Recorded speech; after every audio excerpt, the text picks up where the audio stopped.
लगता है कि we have hit the bullseye. Bhatt साहब, मेरा सवाल, जब राज से जो हॉरर फिल्मों का सिलसिला शुरू हुआ विशेष फिल्म तब से लगातार चली आ रहा है, तो ट्रिक पॉइंट क्या था, कब लगा कि आपको इस जॉनर की फिल्में बनानी चाहिए?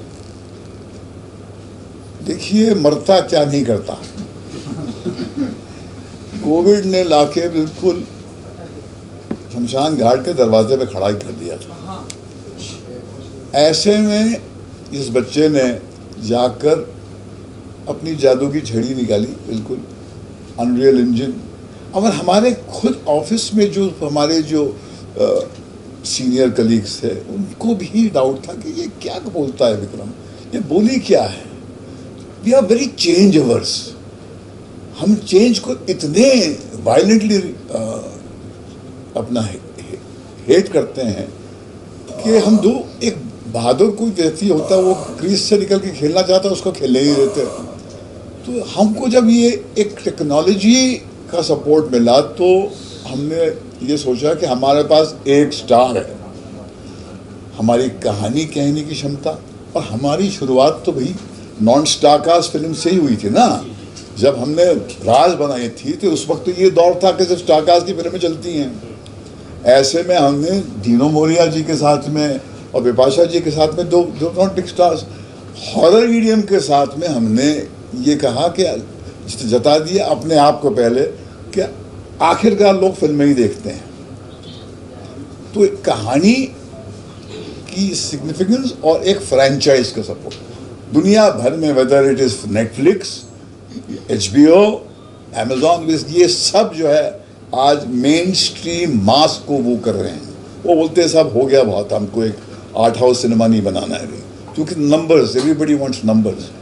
तो हमको 1920 क्योंकि बहुत कामयाब एक फ्रेंचाइज रही थी, उसको हमको लगा कि वो एक तिनके का सहारा जो होता है, तो हमने उसको बिल्कुल हाथ उसका हमने थाम लिया और चलते चलते आज आपके सामने बैठे हैं। सर, आपका कुछ अनुभव है हॉरर, कोई ऐसे हादसे या कुछ ऐसे आपने खुद अनुभव किया होगा, कुछ ऐसी आत्माओं को या स्पिरिट को या कुछ ऐसे? एक सेकंड होल्ड करना, एक सेकंड। आप लोगों का अनुभव? मैं ये ज़रा खामोश। हाँ, आपका सवाल ज़रा फिर से। हॉरर अनुभव आपको हुआ, कोई ऐसे डरावना अनुभव जिंदगी में, क्योंकि इतने साल आपने देखे हैं जिंदगी से, तो कोई ऐसा डरावना मोमेंट आपने अनुभव किया होगा जिंदगी में? 1920 हॉरर्स ऑफ द हार्ट है लाइन। मुझे वो हॉरर जो है ज़्यादा से डर लगता है जो हमारे घरों में एक द्वंद्व जो चलता है, आपसी रिश्तों में जो हम एक दूसरे पे जुल्म बरसाते हैं या हम घर में दरारें देखते हैं, तो वो अपने आप में मेरे लिए वो हॉरर है। बाकी एक लार्ज सेक्शन ऑफ ह्यूमैनिटी है जो ये अननोन से बड़े डरती है। जैसे हमने दास के प्रेस कॉन्फ्रेंस के दौरान कहा था, किसी ने हमसे पूछा था कि आप तो सारांश बनाने वाले हैं, अर्थ बनाने वाले हैं, डैडी बनाने वाले हैं, आप कैसे ये हॉरर फिल्म को ऐसी सुपरस्टिशियस बातों से जुड़ गए? तो मैंने कहा if you believe in God you believe in the devil. क्योंकि अगर आपने क्या डेविल को देखा है, तो मैंने कहा भैया हमने डेविल को नहीं देखा, क्या आपने गॉड को देखा है? तो नहीं। तो I think you must give me the right to feel. वो कहीं पर, जैसे इस बच्ची ने कहा, डर जो है, हॉरर जो है, वो आपकी बेसिक सर्वाइवल इम्पल्स पे से जुड़ा हुआ है। तो मेरे लिए हॉरर ऑफ द हार्ट जो है वो ज़्यादा मायने रखता है। But the idiom to keep you excited, नहीं तो 10 मिनट आपको जोड़ना जो है बिना आपके फ़ोन को देखे हुए, ये आसान काम है नहीं। जी, आपका कभी से पाला पड़ा कभी? नहीं, क्यों? नहीं करना। मुझे बहुत डर लगता है। मैं हॉरर फिल्म्स देखने से भी बहुत ऐसे डरती रहती हूँ और फिर भी देखती हूँ ऐसे ब्लैंकेट में छुप कर। तो मैं नहीं चाहती मेरे साथ ऐसा कुछ हो, प्लीज़। Thank you. अमेजिंग, बहुत क्लैरिटी है। और जब वो मुझे कोई भी शॉट समझाती थी, मुझे बिल्कुल इजीली समझ आता था और ऐसा नहीं लगता था कि would I be able to do this और नो, क्योंकि उनका जो मुझ में कॉन्फिडेंस था वो बहुत ज़्यादा था। और आई थिंक वो पहले जो मेरा नरेशन हुआ विक्रम जी के साथ, और जो नरेशन में उन्होंने एंड में मुझे पूछा do you have any questions, and I asked him one question and that was why me, मैं क्यों इस कैरेक्टर के लिए, and why do you think I can pull this off, and he said because I think you can. तो day one से इन सब का जो कॉन्फिडेंस है मुझ में, I think that made it very easy for me, और काफ़ी एफर्टलेस शूट रहा है, और लाइक आई सेड काफ़ी मज़ा आया। अविका, जो आपको जानते हैं पर्सनली, आपकी फैमिली में और बाकी लोग हैं, वो जानते हैं कि आप डर रहे हो, जैसा आपने बताया कि मैं तो देखती भी नहीं हूँ, लेकिन जब उनको आपने ये भेजा होगा या आपने दिखाया होगा या बताया होगा, तो उनका क्या रिस्पॉन्स था, क्योंकि वो तो आपको जानते हैं। I would like to correct you, ऐसे मैं देखती हूँ ब्लैंकेट में छुप छुप कर तो ये मेरे घर वालों को डेफिनेटली पता है, और उन्होंने जब ये सारी ट्रेलर सॉन्ग्स ये सब देखे, I think the only reaction was कि तू बहुत सुंदर लग रही है और स्टोरी बहुत मीनिंगफुल है, so everybody is looking forward to it, and of course the songs are amazing. Vikram साहब, मेरा सवाल आपसे है, इसमें जो हॉरर हाथ निकाल दे भाई। VFX जो बहुत मायने रखता है, इसमें आपने कितना VFX का इस्तेमाल किया हुआ, उसकी ज़रूरत है?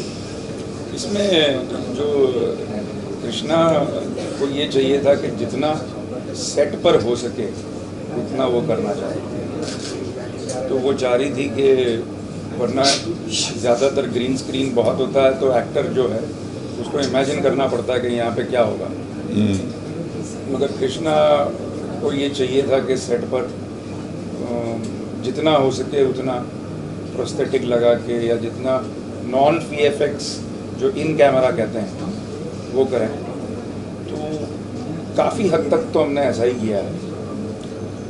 बाकी ये कहानी जो है वो पोजेशन की कहानी है, तो पोजेशन की कहानी में तो जैसे आपने देखा भी कि एक बच्ची के अंदर आत्मा चली जाती है, तो अब तो बच्ची अपने आप में ही भूत बन गई है, तो भी क्या VFX करेंगे हम लोग, तो खुद ही जो है वो कर रही है अपना। तो फिनिश किया ओके, तो भैया जिसने नहीं कर, अरे यार बस कर यार। हाँ, जैसा कि आपने बताया 1920 की बात हो रही है, इन दिनों और एक फिल्म आई है द केरला स्टोरी, कुछ लोग ए उसका पब्लिसिटी हम नहीं करेंगे, तो जाके ऊपर देख ले, क्योंकि 1920 में आपने आधा शर्मा दी थी, उसमें नहीं जोड़ने की कोशिश मत करो, कुछ कहना चाहते हैं? आप कुछ कहना नहीं। देखिए, I respect your right to ask me this question. Now you must respect my right not to answer. क्योंकि क्या देखिए, हमारे पास बहुत छोटा बजट होता है मार्केटिंग का, ये नॉन स्टार कास्ट फिल्म है, तो हम इस वार्ता को कोई अदर इश्यू से नहीं जोड़ना चाहेंगे, क्योंकि हमारे लिए बहुत ज़रूरी है कि ये इंटरेक्शन जो हमारा है, इसमें सिर्फ आप 1920 the hoarder of the heart का ही जिक्र करें, इस बच्ची का जिक्र करें, इसका जिक्र करें, इसका जिक्र करें, मेरा ना करें चलेगा, मगर ये हमारा आपका तो बड़ा ज़रूरी है, हमारा simple, this is called focused marketing. तो मैं I respect your right to ask me any question, but I please ask you to give me the right, and you must respect my right not to answer any and every question, please. Thank you. Thank you.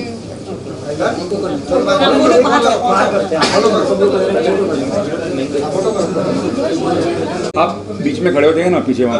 हाँ, नहीं तो look वहाँ जाके ना, जो सवाल पूछता है उसको बीच में खड़ा होना पड़ता है। वो आप नहीं पॉसिबल नहीं है, आवाज वहाँ से आप आएगी। यहाँ बैठेंगे और हम वहाँ देखेंगे, थोड़ा काम करना पड़ेगा। इसको थोड़ी हाइट दे दो, थोड़ी हाइट दे दो उसको। नहीं, वो ऐसे ही बैठना चाह रहा है। नहीं, नजर नहीं आएगा हाइट। हाँ, तो व्हाट्स आप लंबे टाइम के बाद हॉरर ला रहे हैं एंड काफी डरावना है, तो बताइए जरा कि कैसा रहा एक्सपीरियंस, एंड ये 1920 के बारे में बताइए, क्या देखने को मिलेगा हमें इस बार? देखिए, ये मेरा सौभाग्य है कि लेफ्ट में ये नौजवान हीरोइन है जिसकी झलक आप देख चुके हैं, पहले छोटे पर्दे पर, अब बड़े पर्दे पर। राइट पे ये नौजवान डायरेक्टर हैं जो आज की इस नई पीढ़ी को रिप्रेजेंट करती हैं, और वहाँ पर मुझसे भी ज़्यादा उम्र वाला विक्रम भट्ट है पूरा तो मैं अक्सर ये कहता हूँ कि मैं 54 इयर्स से इस पेशे में हूँ और ये 35 साल से है, तो मिल मिला के हम लोग 90 साल की जो मेमोरीज है और हमारे अनुभव को लेकर आए हैं और इन बच्चों के हाथ में हमने अपनी जो सोच जो है सौंप दी है। और ये आज के दौर में आज की मौजूदा ऑडियंस की ज़रूरतों को महसूस कर कर उनके ईडियम में उनसे मुखातिब हो रहे हैं। तो ये अपने आप में एक बहुत बड़ी उपलब्धि है, क्योंकि कोविड के बाद में एक so called non star cast tentpole film को यहाँ तक लाना, सिनेमा हॉल तक पहुँचाना, वो सिर्फ हिंदी ज़बान में नहीं, तमिल में और तेलुगु में अपने आप में ये विक्रम की बहुत बड़ी जीत है, जिसके लिए मैं अक्सर अकेले में इसकी बहुत पीठ थपथपाता हूँ। मगर ये बहुत बहुत ज़रूरी है कि आज की तारीख में आप लोग तो मौजूदा हालात से वाकिफ़ हैं, तो इसमें ये बनाकर आपके सामने ये पेश करना और फिर आपसे ये तालियां सुनना, इसमें इसको महसूस करके ही मेरा पेट भर गया बस। और बाकी फिल्म के बारे में और उसके मेकिंग के बारे में राइटली सवाल कृष्णा जी से पूछना चाहिए। एक्टिंग के बारे में जो है हमारी जो की प्रोटैगनिस्ट है इनसे पूछना चाहिए वैका जी से। और बाकी जो है ये एक टेक्निकल लीप इन्होंने जो लिया है कोविड के टाइम पर, बोलते हैं ना कि बहुत बुरे वक्त में ही बहुत कमाल का ख़जाना हासिल होता है, तो ये इस बच्चे की मैं तारीफ जितनी करूं कम है कि इसने कोविड के वक्त में हथियार नहीं फेंके, मगर बहुत एक साधना की है और एक नई टेक्नोलॉजी से अपने आप को जोड़ा है और फिर अपने आप को पूरी तरह रेलेवेंट बनाकर उसने ये आपको एक झलक दिखाई है, जिसको आप आज नहीं 23 तारीख को देखेंगे। उसके बाद में आपकी वर्डिक्ट सर आँखों पर, मगर हमारा सफ़र यहाँ तक बहुत ही एक एक्साइटिंग रहा, हाँ चैलेंजिंग रहा, क्योंकि आसान नहीं है, ख़ास करके इस माहौल में जहाँ पर अकाल पड़ा हुआ है, एक भय है माहौल में कि ऑडियंस आती नहीं है, और ऐसे दौर में एक फ़िल्म बनाना और फिर सिनेमा तक पहुँचाना, ये अपने आप में एक मेजर विक्ट्री है इस ईडियम के लिए। मगर सच बात तो ये है कि 1920 जो अपने आप में एक फ्रेंचाइज है, उसके एक बहुत अपने आप में बहुत बड़ा एक स्टार है 1920, तो उसके सहारे के बगैर शायद यहाँ तक हम पहुँच नहीं पाते।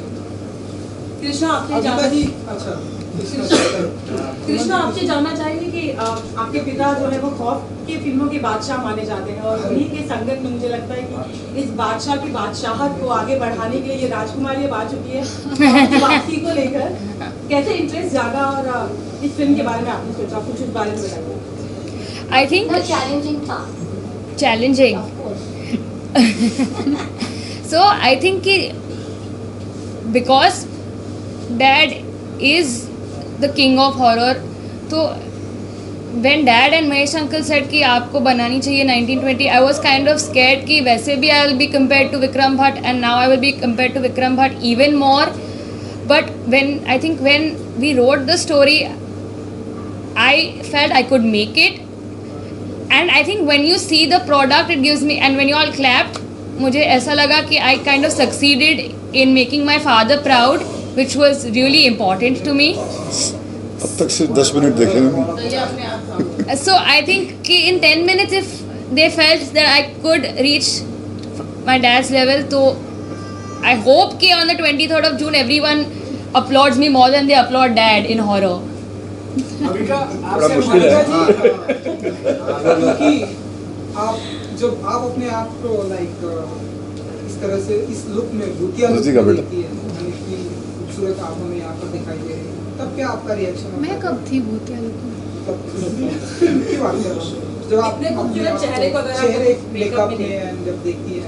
मगर ये नहीं है भूतिया पिक्चर में यार, वो दूसरी लड़की है। उनको ऐसा लगा वो मेरा बचपन है। बिकॉज यू नो वो सारी चीजें सामने देखना, रातों की नींद हराम हुई है आपकी इन और सारी क्या 100% चैलेंजेस आपने फेस किए थे while shooting and Mahesh sir के साथ पहली बार काम कर रहे हो, हॉरर जॉनर भी फर्स्ट टाइम ही कर रहे हो, तो आपको अभी भी बालिका वधू की आनंदी वही देखने को आता है, बट आप आके आप अपना एक अलग एक रूप दिखा रहे, आपके एक्टिंग एक दिखा रहे, तो वो चैलेंजिंग कैसे था? एंड हॉरर फिल्म करना इज ऑब्वियसली नॉट इजी क्योंकि आप उस दौर में रहते हो, तो ये सब प्रोसेस कैसे? बहुत एक्साइटिंग था, बहुत मज़ा आया क्योंकि सेट पर हर रोज़ कुछ नया सीखने मिल रहा था। टेक्निकली भी बहुत कुछ नई चीज़ें हो रही थी जो 14-15 साल में मैंने कभी नहीं देखी थी, तो मेरे लिए वो बहुत ही it was like a child in a candy store कि कुछ नया कुछ दिखने मिल रहा है और एक्साइटिंग सा हो रहा है। सो बहुत ज़्यादा मज़ा आया पूरे प्रोसेस में। और रही बात स्पेसिफिकली एक हॉरर फिल्म का पार्ट होना, मैंने एक हॉरर कॉमेडी की है लेकिन this is not even close, क्योंकि एक जब सीरियस हॉरर होता है वो एक सेट का माहौल बहुत डिफरेंट होता है, वो सीन्स बहुत डिफरेंट होते हैं, तो मेरे लिए ये सब कुछ बहुत नया था। And when it comes to talking about this opportunity that I got, इन सब के साथ काम करने का मौका, आई थिंक इससे बेहतर film as a performer, as an actor मुझे नहीं मिल सकता था, क्योंकि ये इसमें मैंने बहुत कुछ वेरिएशंस किए हैं। As an actor I think ये बहुत बड़ा चैलेंज होता है कि आपको एक ऐसा किरदार मिले जिसमें आपको मौका मिले ये करने का, and I think it is a blessing कि मुझे ये चांस मिला। विक्रम सर, आपसे मेरा